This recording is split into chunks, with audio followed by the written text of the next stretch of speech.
Hi friends, బొట్మిల్ల పాయసం చేసుకోవడం. ముందుగానే నేను ఇలా బొట్మిల్లు చేసి పెట్టుకున్నాను. 1 స్పూన్ నెయ్యి,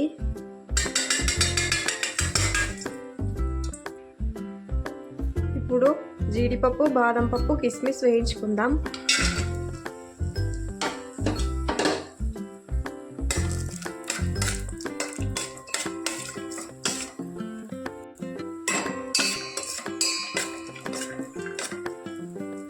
ఇలా లైట్ అండ్ గోల్డెన్ కలర్ వచ్చినాక తీసేసుకోవాలి ఇంకెట్ని.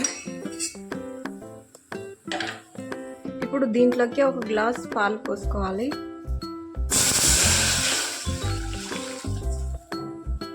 దీంట్లోకి 1 కప్పు షుగర్. ఇప్పుడు దీంట్లోకి కొద్దిగా యాలక్కాయల పొడి. ఇలా పాలు మరుగుతున్నప్పుడు ముందుగా రెడీ చేసి పెట్టుకున్న బొట్మిల్లు వేసేసుకోవాలి.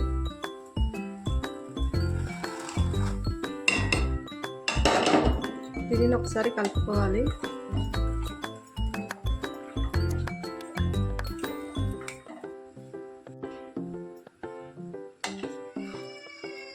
ఇలా అప్పుడప్పుడు కలుపుతూ ఉడకనిచ్చుకోవాలి. ఇది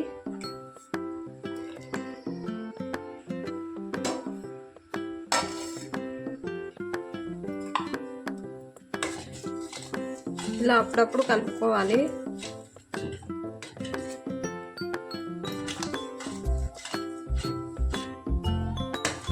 ఇంకొంచెం గట్టి పడాలి ఇది. ఇప్పుడు ముందుగానే వేయించి పెట్టుకున్న జీడిపప్పు, బాదం పప్పు, కిస్మిస్ వేసుకుందాం. వేసుకొని ఒకసారి కలుపుకోవాలి.